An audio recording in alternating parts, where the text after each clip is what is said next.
Welcome to my channel. Do subscribe, support my channel. కథలోకి వెళ్తే ఉదయం షాపు తలుపులు తెరిచిన వ్యాపారి దగ్గరికి ఒక మహిళ వచ్చి చేతిలో 10 రూపాయలు పెట్టింది.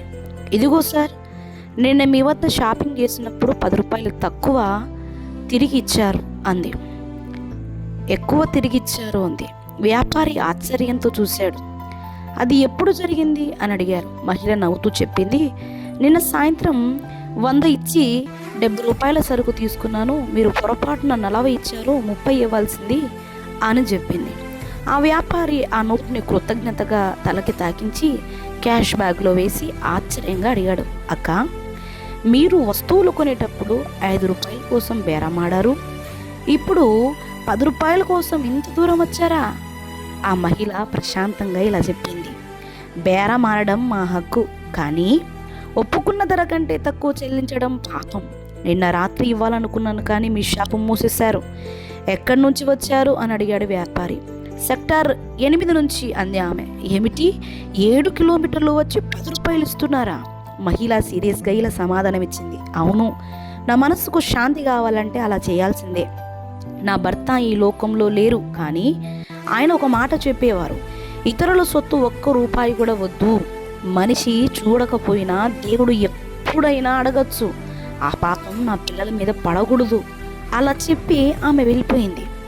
ఆమె నిజాయితీకి ప్రభావితుడైన వ్యాపారి వెంటనే క్యాష్ బ్యాగ్లో నుంచి 300 తీసి స్కూటర్పై బయలుదేరాడు. ఇంకో షాప్ వెళ్ళి, ప్రకాష్ గారు, నిన్న మీ దగ్గర సరుకులు అమ్మేటప్పుడు 300 ఎక్కువ తీసుకున్నాను, ఇవిగో మీ డబ్బులు అన్నాడు.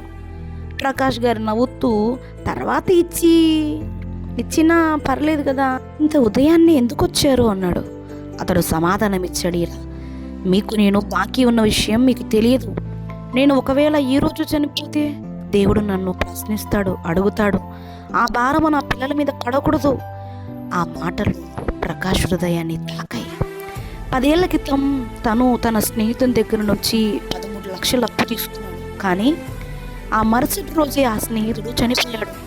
ఆ విషయం ఎవరికి తెలియదు. అలా సంవత్సరాలు గడిచాయి. ఆ స్నేహితుడి భార్య పిల్లలు పేదరికంతో బతుకుతున్నారు, కానీ ఎవ్వరికి తెలియదు కదా అని దాన్ని దాచేశాడు ప్రకాష్. ఆ వ్యాపారి మాటలు ప్రకాష్ మనుషులు మెరుపుల్లా మెరిశాయి.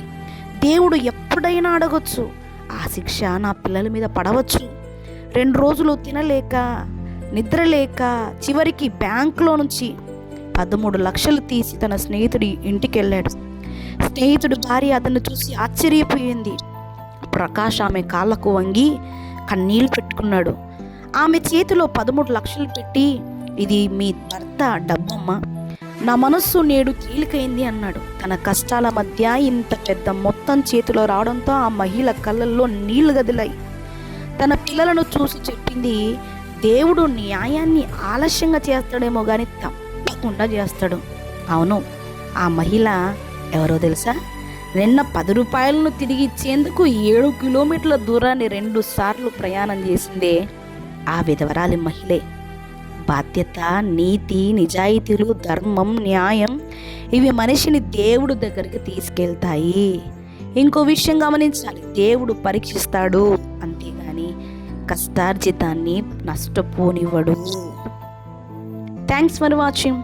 ఈ స్టోరీ మీకు నచ్చినట్లయితే షేర్ చేయండి, సబ్స్క్రైబ్ చేయండి, లైక్ చేయండి. Please support my channel.